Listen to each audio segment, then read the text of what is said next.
Hey everyone, it's Vivi and welcome back. What should we expect after Kingdom Hearts 3? Especially that Remind is now out on Xbox. Remember, Xbox players had to wait an extra month for the Remind DLC.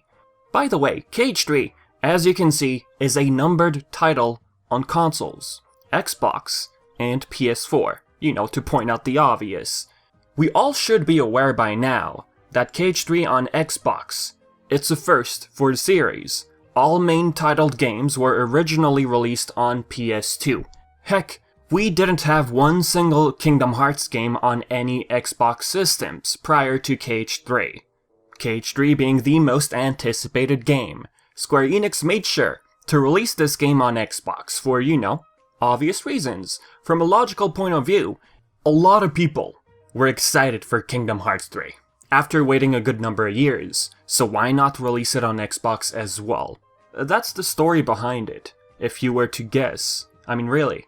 If anything, when it comes to Xbox, the HD remasters 1.5 plus 2.5 and 2.8, they are now available on the system.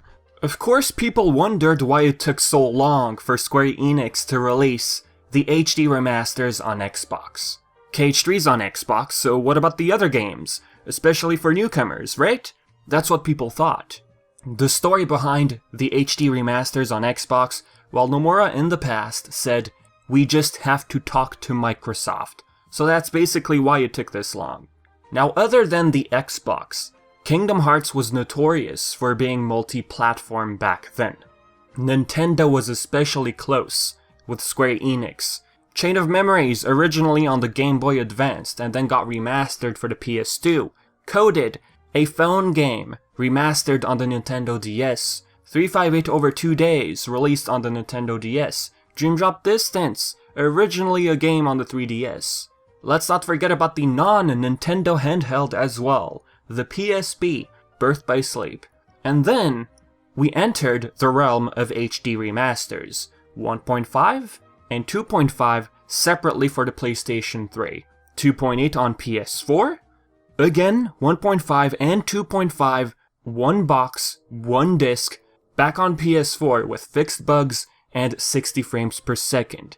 Basically all games, except 358 over 2 days and Recoded being cinematics, they all got brought back to consoles to make it more accessible for people, because Square Enix was self-aware that a lot of games were spread out on multiple systems.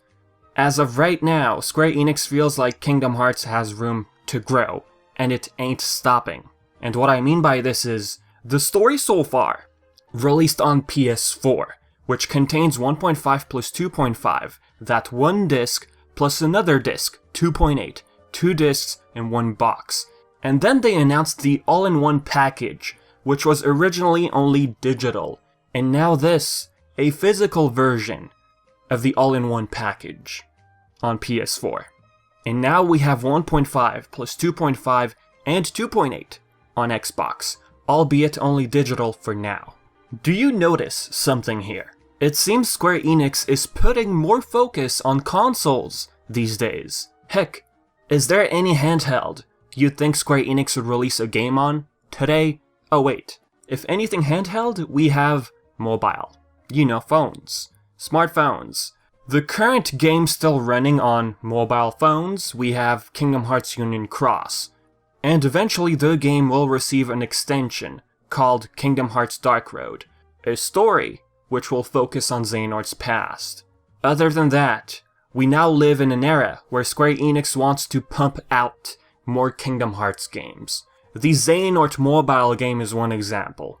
What is it Square Enix wants to do? Well, release Kingdom Hearts related games within shorter intervals. Hey, I mean, if that means we don't have to wait 6 years for a game, example Kingdom Hearts 3, which was announced in 2013, well, I mean, fine by me. Well, to be fair with Kingdom Hearts 3, it did suffer an internal delay, moving from the Luminous engine to Unreal Engine 4. And I guess for future games, we can factor this out. So, about these shorter intervals. In fact, lately Tetusya Nomura has been saying that they have other teams working on upcoming projects. Let me bring up the quote of when this was first brought up. This was close to the release of the Remind DLC on PS4. From one of the 13 questions of darkness, question 12. Will you tell us about any plans for future KH projects? We still need some time with regards to mainline Kingdom Hearts. But first up, the KH Union Cross team will have a surprising announcement tomorrow. Aside from the Kingdom Hearts 3 and Kingdom Hearts Union Cross teams, we actually have 2 new teams in operation, and from them, one title will be coming surprisingly soon. The Union Cross team is working on Dark Road, planned for spring 2020. KH3, the team behind it, would be the Osaka team, which Nomura says needs time for the main line. We can assume the Osaka team is already at work on the next mainline game, tied to the epilogue we got in KH3. The Osaka team, by the way, was hiring back in October 2019. All 3 listings mentioned experience with PS4 and Xbox, hinting at those consoles.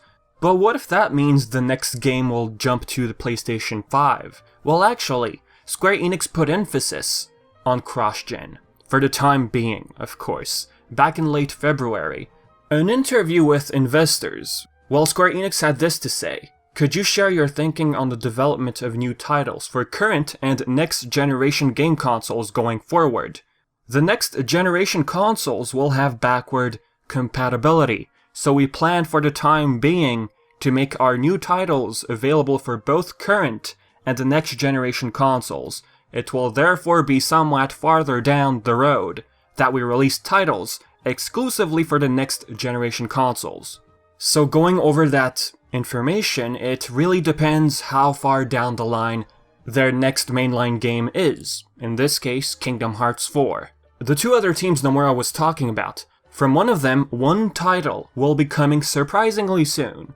Surprisingly soon, in Nomura's words, might sound like years, but hey, I'm confident that means we won't have to wait 6 years for another game, maybe a year or 2.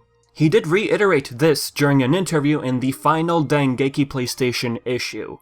A game like this, which is coming surprisingly soon, either A, it's a smaller game exclusive to PS4, B, a smaller game again on PS4 and Xbox at this point, or C, a standalone game for the Nintendo Switch. If Square Enix wants to mimic what they did in the past with Nintendo systems, look, if absolutely anything, there might be a Switch standalone game.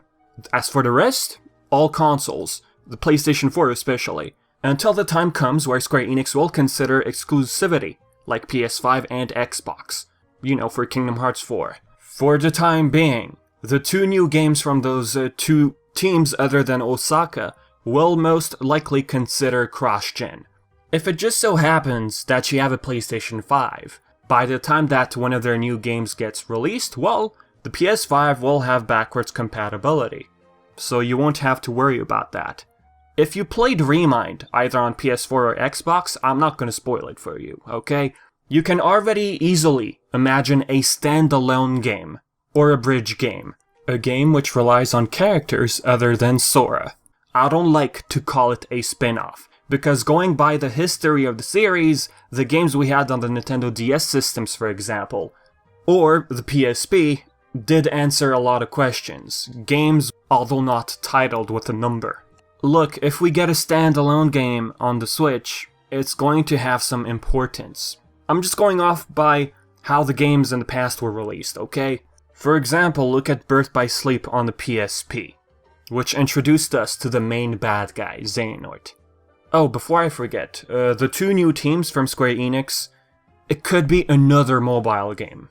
Apart from Dark Road, that's part of the Union Cross team, don't get confused. Mobile phones might be their new handheld extravaganza. I low-key don't want any more mobile games.